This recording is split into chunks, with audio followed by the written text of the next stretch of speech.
Dear African people, members of ECOWAS, let us work for peace. Nothing but peace. Benin deserves our support. We will support President Talon in all areas. He is a president of peace. Bonjour à tous et bienvenue sur votre chaîne Regard Africain. Aujourd'hui, nous restons au cœur du Bénin pour vous faire découvrir l'actualité et les réalités de notre pays. Restez avec nous jusqu'à la fin pour tous les détails. Nous vous invitons également à vous abonner à notre chaîne et à partager cette information afin que chacun soit bien informé. Au lendemain de la tentative manquée de coup d'État qui a secoué le Bénin le dimanche 7 décembre 2025, le pays s'est réveillé dans une atmosphère lourde, mêlant soulagement, inquiétude et interrogation profonde sur l'avenir de la stabilité politique nationale. Le soulagement d'abord, parce que l'ordre constitutionnel n'a pas été renversé et que les institutions républicaines ont résisté. L'inquiétude ensuite, parce qu'un tel événement, même avorté, révèle des fractures, des tensions et des frustrations qui traversent la société et le champ politique. Les interrogations enfin, car cette tentative de rupture brutale avec l'ordre démocratique pose la question des causes profondes qui ont pu nourrir une telle aventure, dans un pays longtemps présenté comme un modèle de stabilité démocratique en Afrique de l'Ouest. La réaction des autorités béninoises a été rapide et ferme. Les condamnations ont été sans équivoque, les enquêtes enclenchées, et la traque des auteurs et complices annoncée avec détermination. Le Conseil extraordinaire des ministres réunis dès le lendemain des faits a insisté sur la nécessité de faire toute la lumière sur les événements, de situer les responsabilités et de garantir que de tels actes ne resteraient pas impunis. Mais au-delà de la réponse sécuritaire et judiciaire, un autre volet, plus politique et plus sensible, s'est progressivement imposé dans le débat public. Celui de la nécessité d'un apaisement durable, fondé sur le dialogue et l'inclusion. C'est dans ce contexte que la résolution adoptée le 12 décembre 2025 par le Parlement de la Communauté économique des États de l'Afrique de l'Ouest a trouvé un écho particulier. En condamnant la tentative de putsch et en réaffirmant son attachement à l'ordre constitutionnel, l'institution régionale a également invité le gouvernement béninois et l'ensemble des institutions républicaines à engager un dialogue politique large avec toutes les parties prenantes de la scène nationale. Cet appel ne s'est pas limité à une formule diplomatique de circonstance. Il a clairement insisté sur la nécessité d'un processus électoral inclusif et consensuel, conforme aux normes et engagements régionaux, afin de prévenir la répétition de crises politiques susceptibles de fragiliser l'État et d'ouvrir la voie à des aventures militaires. Pour de nombreux observateurs, cet appel de la CEDEAO remet au centre du débat une revendication ancienne de l'opposition béninoise. Depuis plusieurs années, les forces politiques opposées au régime en place réclament un dialogue inclusif et une réforme du cadre électoral permettant une participation plus large et plus consensuelle à la compétition politique. Ces appels, répétés à maintes reprises, n'ont jusqu'ici pas trouvé d'écho favorable auprès des autorités, qui ont souvent estimé que les institutions fonctionnaient normalement et que les règles du jeu démocratique étaient claires et suffisamment établies. La question qui se pose aujourd'hui est donc de savoir si l'appel de la CEDEAO, émanant d'une organisation sous-régionale dont le rôle a été déterminant dans la gestion de plusieurs crises politiques et sécuritaires en Afrique de l'Ouest, connaîtra un sort différent. La singularité de cet appel réside d'abord dans son origine. Contrairement aux demandes de dialogue formulées par les partis d'opposition ou par certains acteurs de la société civile, il provient d'une institution régionale qui a démontré, à plusieurs reprises, sa capacité à peser sur les décisions des États membres. La CEDEAO s'est notamment illustrée ces dernières années par sa fermeté face au coup d'État militaire, en imposant des sanctions politiques et économiques et en soutenant les processus de retour à l'ordre constitutionnel. Dans le cas béninois, son implication et sa vigilance ont été perçus comme des facteurs ayant contribué à l'échec de la tentative de prise de pouvoir par les armes. Dès lors, son appel au dialogue et à l'inclusion électorale revêt un poids politique particulier. Ensuite, cet appel s'inscrit dans une logique de prévention.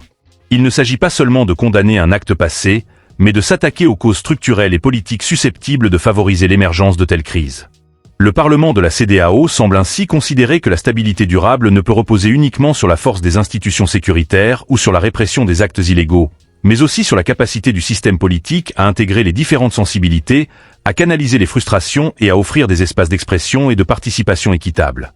En ce sens, le dialogue politique et les élections inclusives apparaissent comme des instruments essentiels de consolidation démocratique.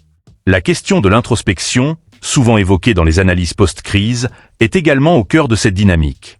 Pour beaucoup, la tentative de coup d'État du 7 décembre 2025 doit être perçue comme un signal d'alarme. Un événement exceptionnel, certes, mais révélateur de tensions latentes. Tirer tous les enseignements de ces faits, comme l'a souligné l'exécutif béninois lors du Conseil des ministres extraordinaires, implique de regarder au-delà des responsabilités individuelles pour s'interroger sur le fonctionnement global du système politique, sur le niveau de confiance entre gouvernants et gouvernés, et sur la perception de l'équité du jeu démocratique. Cependant, Malgré la convergence apparente entre l'appel de la CEDEAO et les déclarations de principe des autorités béninoises sur la nécessité d'éviter toute récidive, les signes concrets d'une ouverture vers un dialogue inclusif se font encore attendre.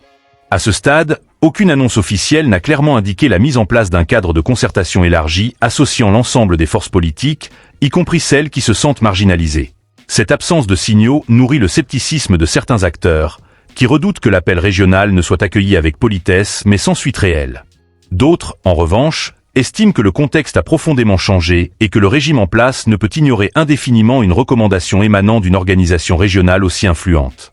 Selon cette lecture, la volonté affichée de tirer les leçons de la crise pourrait ouvrir la voie à des initiatives nouvelles, visant à restaurer la confiance et à renforcer la cohésion nationale. Le dialogue, dans cette perspective, ne serait pas un aveu de faiblesse, mais un choix stratégique en faveur de la stabilité et de la paix sociale. Le débat autour des élections inclusives et consensuelles est lui aussi central. Dans un environnement politique marqué par la méfiance et les contestations, la crédibilité du processus électoral apparaît comme un enjeu majeur. Un scrutin perçu comme équitable, transparent et ouvert à une diversité d'acteurs politiques peut contribuer à apaiser les tensions et à réduire les risques de contestation violente. À l'inverse, des élections jugées exclusives ou verrouillées risquent d'alimenter les frustrations et de fragiliser davantage le climat politique. Au-delà des calculs politiques immédiats, c'est donc l'image et l'avenir démocratique du Bénin qui sont en jeu. Pays longtemps cité en exemple pour ses transitions pacifiques et son attachement au pluralisme, le Bénin se trouve aujourd'hui à un tournant.